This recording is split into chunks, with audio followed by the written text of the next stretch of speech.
सबसे प्यारी है, माँ तू जग में न्यारी है। माँ तू सबसे प्यारी है, माँ तू जग में न्यारी है। अपने आंचल में रखना, अपने आंचल में रखना, हमें वरदानों से भरना। माँ तू सबसे प्यारी है, माँ तू जग में न्यारी है। माँ तू सबसे प्यारी है, माँ तू जग में न्यारी है।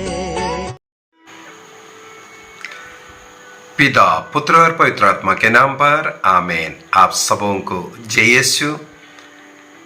आज मैं विशेष रूप से जो क्लास है, जिन दंपतियों को संतान नहीं है उनको संतान के लिए मैं प्रार्थना करना चाहूँगा और कुछ बातें बता करके देना चाहूँगा।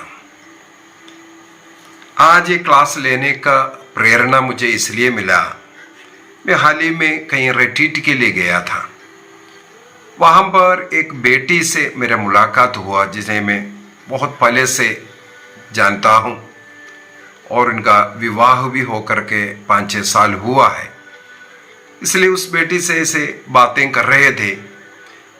बातें करते करते मैं गलती से यही पूछ लिया, बच्चा मेरा कितना है। मेरे सवाल सुनते ही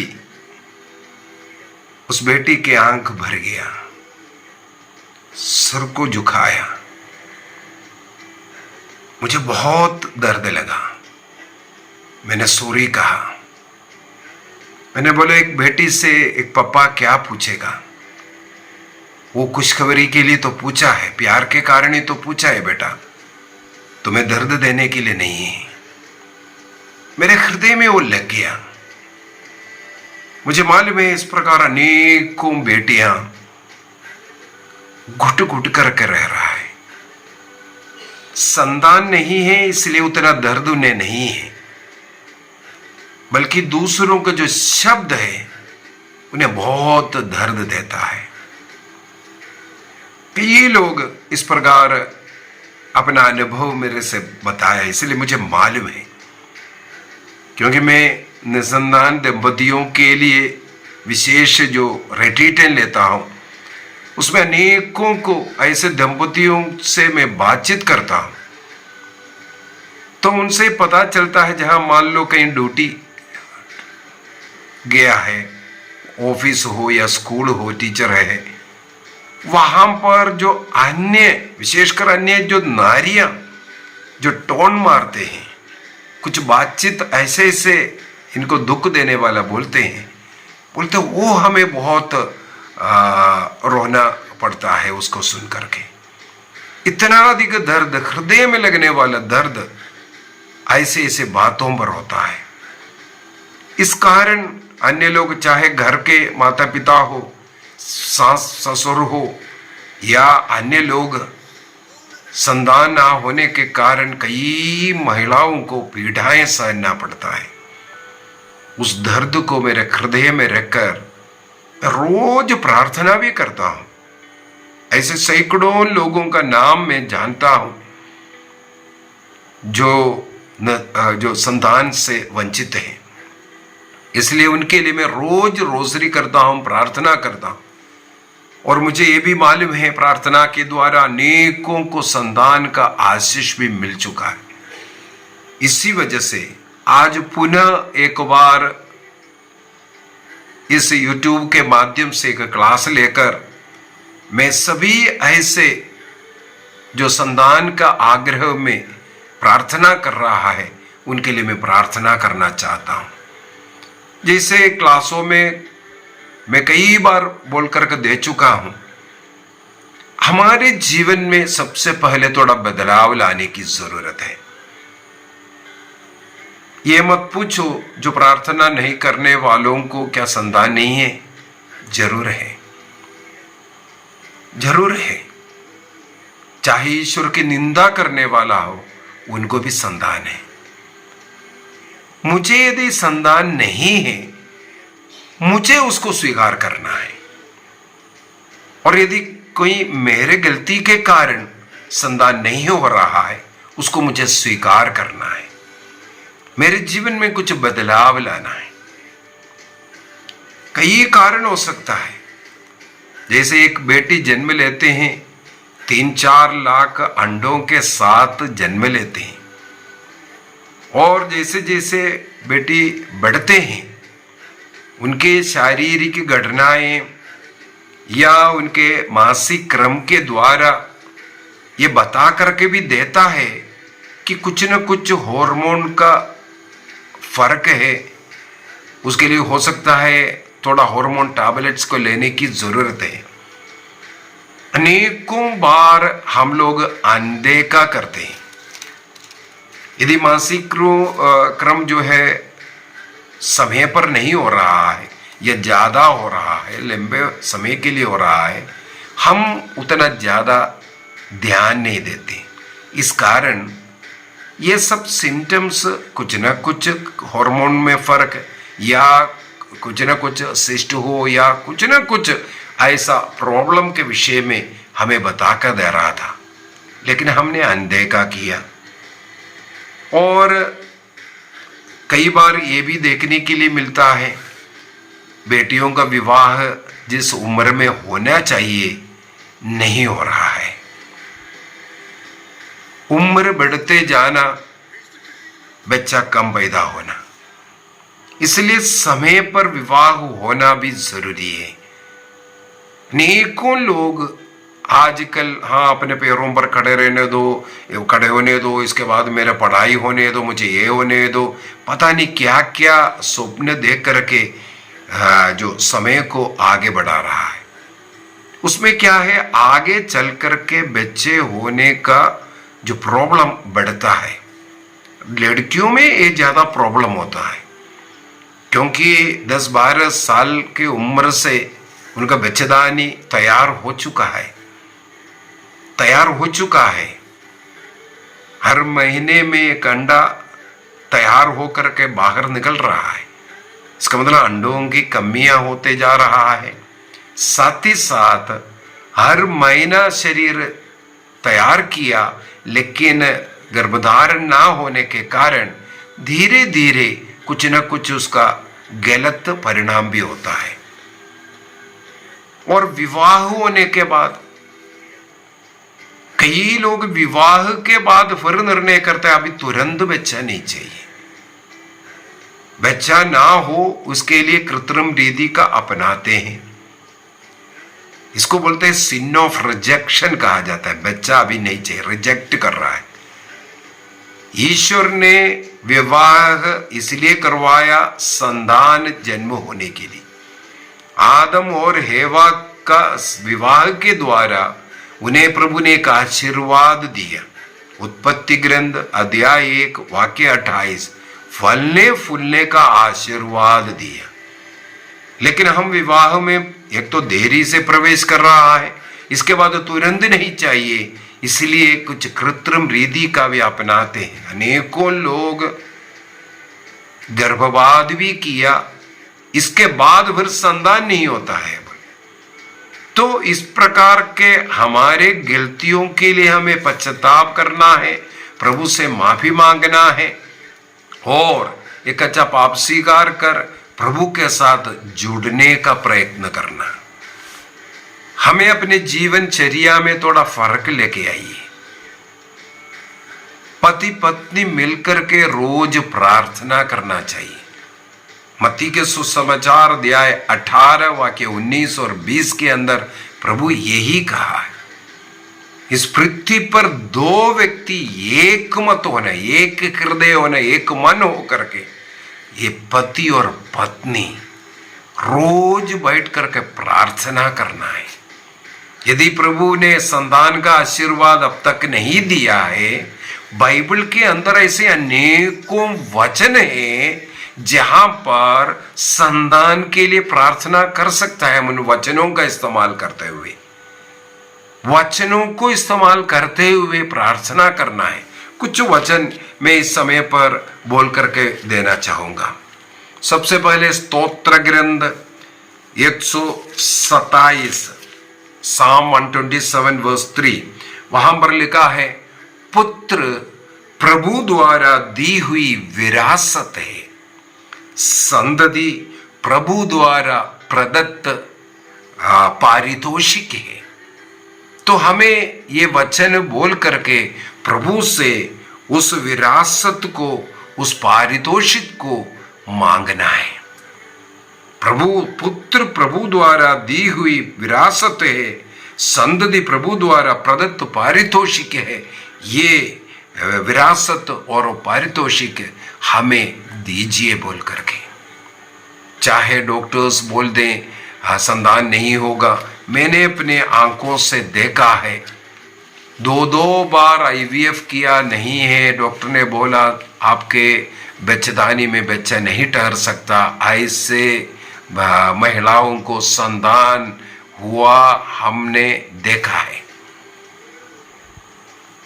45 साल के उम्र में जिनका मासिक धर्म बंद हुआ था, वो जाकर के 55 साल में गर्भधारण किया, वो भी हमने देखा है। प्रभु के लिए सब कुछ संभव है। हमें ये विश्वास करने की जरूरत है। स्तोत्र ग्रंथ 113 Psalm 113, वहां वाक्य 9 में लिखा है, वह वंध्या को आनंद प्रदान कर पुत्रवती मां के रूप में घर में बसाता है। ईश्वर यदि वंध्या स्त्री को आनंद प्रदान कर उसे पुत्रवती मां के रूप में घर में बसाता है, आपको जरूर मिलेगा।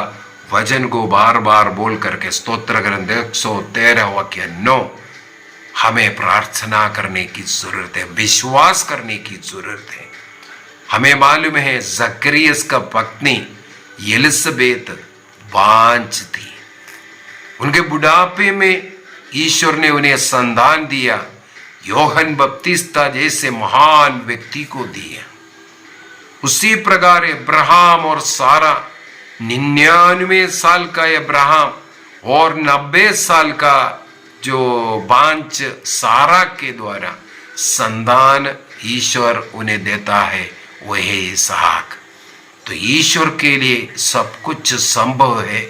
इसलिए ईश्वर के वचन को प्रभु उत्पत्ति ग्रंथ अध्याय 1 वाक्य 26 में तूने कहा, फलो फूलो संसार में फैल जाओ, उस आशीर्वाद मुझे दीजिए, हमें दीजिए बोल करके पति पत्नी रोज प्रार्थना करना शुरू कीजिए।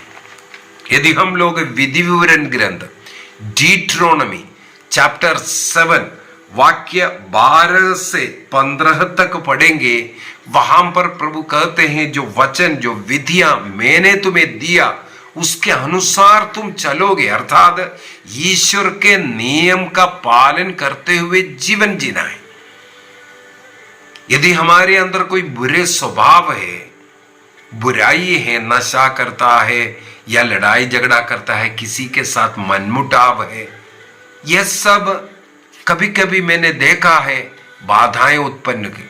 मैंने हमारे इसी चैनल के अंदर कभी किसी क्लास के अंदर बोला था, एक बहू जिस घर में मैं गया था, मैंने देखा बहू और सास के बीच में बहुत झगड़ा, गालियां दे करके एक दूसरे को देखना नहीं चाहते, इस प्रकार झगड़ा था। उस बहू, उस बेटी विवाह करके उस समय पर जब मैंने मिला 8 वर्ष हुआ था, और ये बहू बार बार बोलते हैं इस औरत के कारण मुझे संतान नहीं हो रहे, उन्होंने ये किया वो किया, ऐसा है कर कर। मैंने लास्ट में उनको यही समझाया, बेटी अपने सास माँ को प्यार करो, उन्हें सहन करो, उन्हें क्षमा करो, उनकी सेवा करो, और जो तुम्हारे मन में हृदय में जो नफरत है उसको निकालो, तुम्हें जरूर संतान मिलेगा। तुम उसका अपना करके देख लो। मेरा कहना मान करके दोनों प्यार में आए बातचीत करना शुरू किया, सेवा करना शुरू किया, और 1 ही साल के अंदर वो गर्भवती होते हैं। दोबारा जब मैं मिला उस समय पर एक छोटा बच्चा है और सेकंड वो गर्भवती भी थी। तो ईश्वर चाहते हैं हम अपने जीवन में बदलाव लाएं।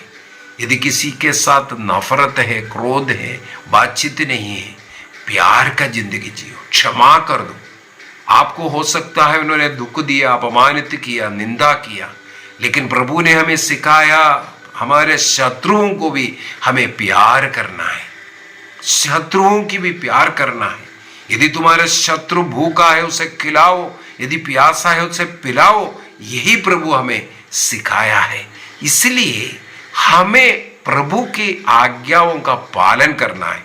यहां पर विधिवरण ग्रंथ अध्याय 7 वाक्य 12 से आगे यही बोलता है, मेरे द्वारे देने वाले ये वचनों के अनुसार तुम जियोगे, उस वचन के बाया दाहिना तुम नहीं जाओगे। तो क्या होगा? वाक्य 14 और 15 को पढ़ लेता हूं।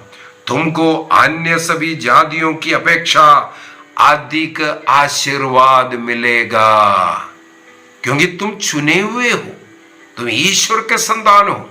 इसलिए ईश्वर के जैसे जीवन जीने का निर्णय करो। रोज प्रार्थना करना, चर्च जाना, योग रीति से परम प्रसाद को ग्रहण करना, घर में पारिवारिक प्रार्थना और सत्य, ईमानदारी और पवित्रता का जीवन जियो। आप अपने जीवन में बदलाव ला करके इसके बाद आप प्रार्थना करोगे, आपको संतानों की आशीर्वाद जरूर मिलेगा। वाक्य 15 में इसलिए लिखा है, तुम में ना कोई पुरुष या स्त्री अथवा तुम्हारे शत्रुओं में कोई नर या मादा निसंतान नहीं होगा। प्रभु तुमसे सब प्रकार के बीमारियों को दूर रखेगा और तुम पर वे भयानक बीमारियां नहीं आने देगा, निसंतानता आने नहीं देगा। यदि तुम्हारे शरीर में कुछ हार्मोन की कमियां हैं या कुछ अन्य बीमारियां हैं, उसको भी प्रभु ठीक करेगा जब हम अपने को बदलाव, अपने जीवन में बदलाव लाएंगे।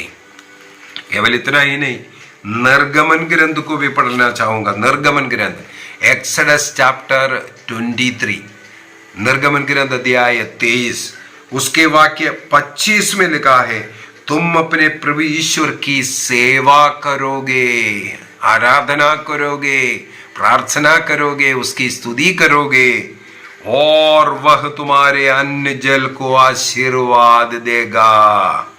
ईश्वर की सेवा करना है, उनकी स्तुति आराधना करना, प्रार्थना का जीवन यदि तुम जीवोगे तो प्रभु आपको आशीर्वाद देगा, ये लिखा है। इसके बाद क्या कहते हैं, तुमसे बीमारियों को दूर रखेगा। इसके बाद ना तो तुम्हारे देश में गर्भपात होगा। अनेकों लोगों का यही कंप्लेंट है, 1 महीना 2 महीना 3 महीने के बाद गर्भपात हो रहा है। प्रभु कहते हैं तुम्हारा गर्भपात आज से नहीं होगा। यहां पर निर्गमन ग्रंथ अध्याय 23 वाक्य 26 के द्वारा प्रार्थना करो, प्रभु तूने कहा है ना तुम्हारे देश में कोई गर्भपात होगा, ना कोई बांझ रहेगी, ऐसा कोई नहीं होगा जो निसंतान रहना पड़ेगा। प्रभु का वादा है, विश्वास कीजिए। प्रभु का वादा है, विश्वास करना जरूरी है। यदि हम विश्वास करोगे, स्तोत्र ग्रंथ 107 याद आ रहा है, वहां पर भी एक पढ़ते हैं। स्तोत्र ग्रंथ 107 वाक्य 38, Psalm 107 verse 38, ईश्वर उन्हें आशीर्वाद देता है, उनकी संख्या बहुत अधिक बढ़ती है। ईश्वर की आशीर्वाद हमें जरूरी है हमारी संख्या को बढ़ाने के लिए। नबी सिहा का ग्रंथ अध्याय 66 वाक्य 9 को अगर पढ़ेंगे, आइज़ाया चैप्टर 66 वर्स 9 में लिखा हुआ है, प्रभु ईश्वर ये कहता है, क्या समय पूरा होने पर मैं जन्म ना होने दूं? तुम्हारा ईश्वर कहता है, क्या गर्भदान के आशीर्वाद देने के बाद मैं गर्भ का द्वार बंद कर दूं? बार बार इस वचन को बोलकर प्रार्थना कीजिए, विश्वास कीजिए, प्रभु बंद नहीं करेगा। प्रभु संतानों की आशीर्वाद देगा। कई लोग मुझे एक बच्चा दे दो, एक बच्चे के लिए कभी नहीं मांगना, एक बच्चे के लिए कभी नहीं मांगना। मांगो, 5 मांगो, 10 मांगो। ये एक बच्चा, बस एक बच्चा बोल रहा है इसलिए नहीं दे रहा है। प्रभु जितना बच्चा देगा ये सब बच्चों को लेने के लिए तैयार हो जाओ, प्रभु आशीर्वाद देगा। कई बार ऐसे ऐसे गलतियां हम करते हैं। प्रभु का वादा है, एक बार विवाह हुआ, प्रभु ने आशीर्वाद दिया है फलने फूलने का। प्रभु कहते हैं वो आशीर्वाद देने के बाद मैं क्या गर्भ का द्वार को बंद करेगा? नहीं करेगा ना। कोई ऐसा बीमारी आकर के उसको खराब नहीं करेगा। विश्वास कीजिए, प्रभु में विश्वास कीजिए। प्रभु आपको संतान का आशीर्वाद देना चाहते हैं। आप वचन को लेकर के प्रार्थना कीजिए। मैं कई बार बोलता हूं वचन रोसरी करो। वचन रोसरी का मतलब है कोई ऐसा वचन, 5 वचन निकालो, क्योंकि एक रोजरी के अंदर 5 भेद है। हर भेद, वो जो प्रणाम मरिया के पहले आप वो एक वचन बोल दीजिए, इसके बाद प्रणाम मरिया बोलना। इसका मतलब एक भेद के अंदर वो एक वचन आप 10 बार बोल सकता है। इस प्रकार 5 वचन को उठाइए, 5 भेद में आप 10-10 बार प्रणाम मरिया के पहले ये वचन बोलना, इसके बाद प्रणाम मरिया बोलना। इस प्रकार हो सकता है एक व्यक्ति उसको पढ़ो, दूसरा प्रणाम मरिया बोलने दो। तो इस प्रकार हमें वचन रोसरी भी कर सकता है। इसके द्वारा क्या है, वचन बार बार बोलने का मतलब है हमारा विश्वास बढ़ता है, हमारा विश्वास बढ़ाता है। इसलिए बाइबल का वचन को बोल करके प्रार्थना कीजिए, रोसरी कीजिए, प्रभु आपको जरूर आशीर्वाद देगा। कुछ बातें और मैं बोल करके देना चाहूंगा। रोज बाइबल पढ़ना, बाइबल को एक साइड से पढ़ करके जाइए, केवल इन वचनों को नहीं, बाइबल को एक साइड से पढ़ करके जाइए। बाइबल पढ़ने के लिए एक साइड से पढ़ना है। हाँ, कुछ ऐसा वचन जो आपको अच्छा लग रहा है उसको अलग लिख कर रख करके बार बार उसको दोहराइए। आपका विश्वास, भक्ति बढ़ने के लिए ये करवा देगा। हर रोज पारिवारिक प्रार्थना होना चाहिए, नियम बनाइए। घर में, जिन घर में शाम को हो सकता है शाम को, सवेरे है तो सवेरे, सुबह और शाम को हो सकता है, दोनों समय पर 1 घंटा प्रभु के नाम पर परिवार को बैठना, उसको पवित्र घड़ी कहते हैं, परिवार का पवित्र घड़ी। ईश्वर के साथ जो बैठने का समय को पवित्र घड़ी कहते हैं, जहां 2 या 3 व्यक्ति, परिवार सबके सब होना चाहिए, मिलकर के बैठेगा, वहां ईश्वर आएगा। आप कुछ भी मांगो प्रभु देगा, बोल रहा है।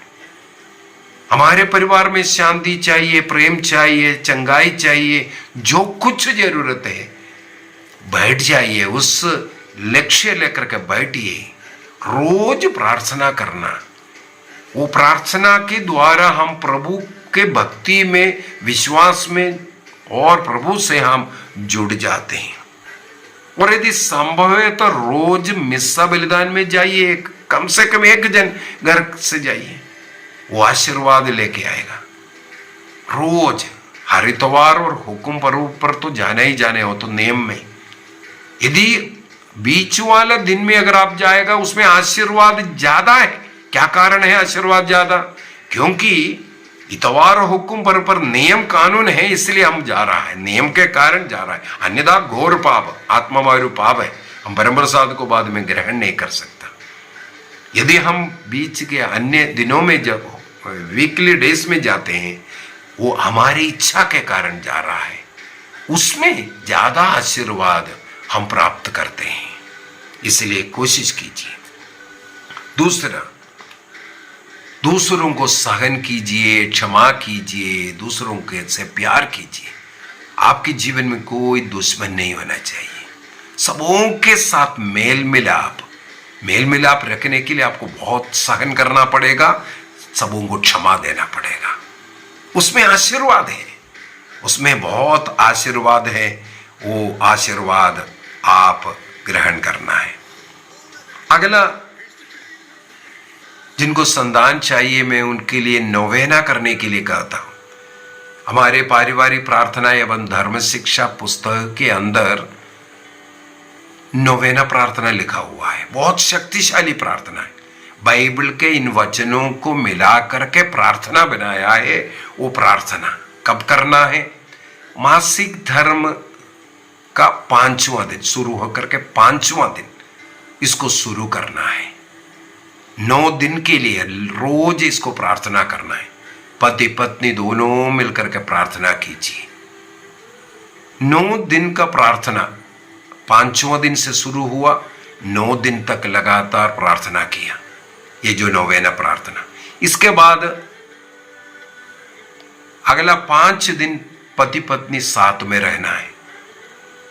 और उस दिन से अगला एक प्रार्थना लिखा हुआ मिलेगा, गर्भस्थ बच्चे के लिए प्रार्थना। ये विश्वास के साथ, प्रभु हमें इस बार संतान दिया, इस विश्वास के साथ वो प्रार्थना करना शुरू कीजिए। मान लो अगले महीने में फिर से मासिक धर्म शुरू हुआ तो आप निराश नहीं होना है। प्रभु को धन्यवाद दीजिए, स्तुति कीजिए। फिर से उस महीने का 5वां दिन से आप नोवेना शुरू कीजिए। जब तक आपको संतान नहीं मिलेगा, हर महीने में आप नोवेना प्रार्थना करना शुरू कीजिए और साथ में रहना और गर्भस्थ बच्चे के लिए प्रार्थना करना, इसको छोड़ना नहीं। कई लोगों को मैंने जब होली लैंड गया था, मिल्क ग्रोटो से एक पाउडर लेके आया था, चमत्कारी पाउडर कहते हैं। अनेकों लोगों को संतान का आशीर्वाद। ये जो चमत्कारी जो मिल्क ग्रोटो का जो पाउडर है, उसको नोवेने का लास्ट दिन में पति पत्नी दोनों एक गिलास पानी में वो पाउडर डाल करके मिला करके दोनों उसको पीते हैं।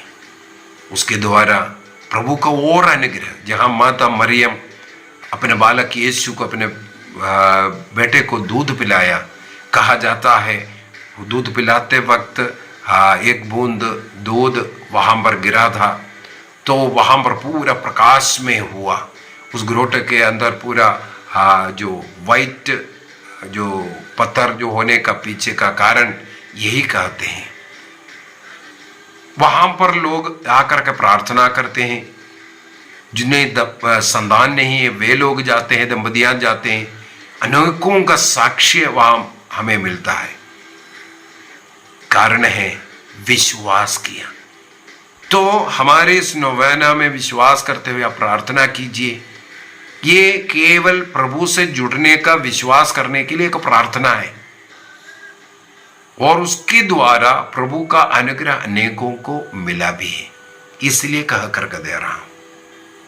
और इन दिनों में, नोवेना के दिनों में, बाइबल में ऐसे अनेकों जगह है जहां ईश्वर ने आशीर्वाद के विषय में लिखा।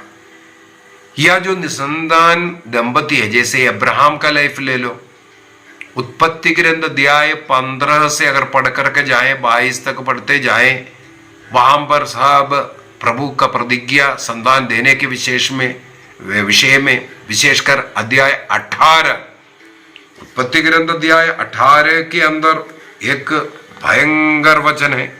उस वचन को बार बार पढ़ना चाहिए। एक बार के घर में जाकर के मैं प्रार्थना किया, वहां का पति पत्नी को संतान नहीं था, तो प्रार्थना के समय पर यही वचन मेरे मन में आया। वो प्रार्थना में बार बार मैंने बोला, उत्पत्ति ग्रंथ उसके अध्याय 18 वाक्य 10, आप बार बार उस वचन को बोल करके स्वीकार करना। वहां पर लिखा है, इस पर उस अतिथि ने अर्थात ईश्वर स्वयं अब्राहम से कहते हैं, मैं 1 वर्ष के बाद फिर तुम्हारे पास आऊंगा, उस समय तक तुम्हारी पत्नी को एक पुत्र होगा। देखो गारंटी बता रहा है। ऐसे वचनों को हमें स्वीकार करना है। ये गारंटी के बाद हम देखते हैं सारा 90 साल का सारा गर्भवती हो रहा है और इसहाक को जन्म देता हुआ। तो ईश्वर का वचन वो कभी बदलता नहीं है। हमें संतान का आशीर्वाद देने वाला उस ईश्वर का वचन को बार बार बोलते हुए हम अपने विश्वास में बढ़ने के लिए, उसी प्रकार सामुएल की मां अन्ना के विषय में सामुएल का पहला ग्रंथ अध्याय 1 के अंदर मिलेगा। अन्ना बांझ स्त्री थी। वहां पर हम लोग देखते हैं अन्ना यरूशलेम मंदिर जाते हैं, वहां पर रोती हुई प्रार्थना करते हैं और कुछ मन्नतें लेते हैं। यदि तुम मुझे एक संतान दोगे, उसके सिर पर मैं उस्तरा नहीं लगाऊंगा, अर्थात उसको नासिर व्रत, उसको प्रभु के लिए समर्पित संतान। वो गर्भधारण किया। गर्भधारण करने के बाद उस बच्चे को मंदिर में अर्पित भी किया। वो है नबी सामुएल बना, न्यायकर्ता सामुएल बना, महान व्यक्ति बना इस बांझ स्त्री को। वो जो बच्चा मिला उसको तो मंदिर में प्रभु के लिए अर्पित तो किया, इसके बाद फिर 5 बच्चे और उनको जन्म हुआ। ये है प्रभु। इसलिए प्रभु का उस कृपा अनुग्रह पर हमें विश्वास करना। उसी प्रकार न्यायकर्ताओं का ग्रंथ अध्याय 13 के अंदर देखेंगे, संसार के सबसे शक्तिशाली पावरफुल जो मैन कौन है, सामसन के विषय में लिखा हुआ है। सामसन की मां भी बांझ स्त्री थी। ईश्वर ने दर्शन देकर के संतान का आशीर्वाद दिया। इस प्रकार वो गर्भवती हुआ। तो इन अध्यायों को इन नोवेना के समय पर पढ़ना है। चाहे सामुएल का ग्रंथ अध्याय 1 और 2 पढ़ सकता है, और न्यायकर्ताओं का ग्रंथ जजेस चैप्टर 13, 14 ये सब पढ़ना। वहां पर सामसन के विषय में लिखा, उनकी माँ अध्याय 13 के अंदर ही वो जन्म लेते वक्त लेने के विषय में लिखा हुआ है। और लूकस के सुसमाचार अध्याय 1, वहां पर हम लोग 2 जन का गर्भधारण के विषय में, एक है एलिसबेत, बुजुर्ग बूढ़ी हो गया था, वो गर्भवती हुआ, योहन जन्म लेते हैं। दूसरा है माता मरियम स्वयं पवित्र आत्मा से भर करके मां मरियम ईश्वर के लिए जब अपने जीवन को समर्पित किया, ईश्वर के वचनों में विश्वास किया, वो स्वयं पवित्र आत्मा से गर्भवती हो रहा है। हमें इन पाठों को पढ़ना है और मांग करना है। तो नोवेना के दिनों में ऐसा स्पेशल जहां पाठ है, वो पाठ को लेकर के हमें पढ़ना है, प्रार्थना करना है। पहला एक बोल करके दूंगा, छोटे बच्चों को प्यार कीजिए, छोटे छोटे बच्चों को गोदी लीजिए, उनकी सेवा कीजिए, अनाथ बच्चों की सेवा कीजिए। और कैथोलिक कलीसिया का धर्म शिक्षा ग्रंथ कैटेकिज्म ऑफ कैथोलिक चर्च के अंदर कहते हैं, एक अवस्था है यदि किसी को ईश्वर ने संतान नहीं दिया है, उसका कुछ उद्देश्य है। वो 1-2 अपना जो जन्म देने वाले बच्चों का मां नहीं, उनको अनेकों बच्चों की मां बनाने के लिए किसी को ऐसा अवसर दे रहा है, अनेकों की मां बना रहा है, अनेकों की मां बनने के लिए ऐसा अवसर मिला है। इसलिए दुखी नहीं बल्कि आनंदित तो होना जरूरी है अनेकों का। ये भी हम कर सकते हैं। कैथोलिक कलीसिया का धर्म शिक्षा ग्रंथ में ये लिखा है, आप बच्चों का सेवा कीजिए कलीसिया की सेवा करते हुए, या आप कुछ ऐसे अनाथ बच्चों को गोद लीजिए। तो इस प्रकार आप अनेकों की मां बनने का एक अवसर भी प्रभु देता है। तो ऐसे ऐसे करना है। और अपने बेडरूम में बालक यीशु का एक तस्वीर डाल दीजिए, बार बार तस्वीर देकर के बालक यीशु से प्रार्थना कीजिए। जैसे माता मरियम के गर्भ में 9 महीनों तक तो रहकर जन्म लिया, उसी प्रकार मेरे अंदर मेरे गर्भ में भी संतान की आशीर्वाद मिलने के लिए प्रार्थना कीजिए। और दूसरे एक और बात मैं ये बोलना चाहूँगा, कभी भी संतान नहीं है बोल करके रोना नहीं, दुखी नहीं होना, प्रभु की स्तुति करते जाइए। यदि किसी के बात आपको दुख दिया है, उसी समय पर प्रभु की स्तुति करना, महिमा करना शुरू कीजिए। प्रभु आज आपके साथ क्रूस पर थोड़ा दर्द सहने का मुझे अवसर दिया, धन्यवाद बोल करके। प्रभु का अनेकों लोगों ने अपमान निंदा किया, मुंह पर थूका, थप्पड़ मारा, प्रभु तेरे साथ थोड़ा सहन करने का, अन्य लोगों को क्षमा करने का मौका मुझे मिला बोल करके उन लोगों के लिए आप प्रार्थना कीजिए, धन्यवाद दीजिए प्रभु को। आपके उस हृदय पीड़ा को प्रभु को अर्पित करते हुए कम से कम ऐसे 10,000 निसंतान दंपतियों के लिए समर्पित कीजिए। रोज ऐसे दर्द में अनेकों के लिए प्रार्थना कीजिए, प्रभु उन्हें संतान दीजिए बोल करके। आपका दुख, आपका दर्द अनेकों के कल्याण के लिए आप समर्पित कीजिए। रोगियों की चंगाई के लिए कर सकते हैं, अपने परिवार वालों के लिए कर सकता है, अन्य ऐसे निसंतान दंपतियों के लिए समर्पित कर सकता है जो इस प्रकार अपमानित पीड़ा सह रहा है। ऐसे लोगों के लिए आप अपना दुख को समर्पित कीजिए, उसको वेस्ट होने नहीं देना। किसी के साथ इसके कारण बातचीत ना करते हुए या दूर भागते हुए या दुखी रह करके अपनी उस अवस्था के ऊपर शाप करते हुए अपने को नष्ट मत कीजिए, बल्कि ये एक सु अवसर है प्रभु के साथ सहन करने का, प्रभु के साथ दुख सहन करने का और अपने दुख को क्रूस पर प्रभु में अर्पित करने का आपको एक अच्छा मौका मिला है। उन दुखों के लिए, उन अपमानों के लिए प्रभु को धन्यवाद देते हुए अनेकों के लिए आशीष का कारण इसे बनाइए। तो इस समय पर मैं ऐसे हजारों दंपतियों के लिए प्रार्थना करना चाहता हूं जो संतानों की आग्रह कर रहा है, आशा कर रहा है। इस समय पर ऐसे प्रत्येक दंपति को प्रभु के पवित्र हृदय में मैं समर्पित करता हूं।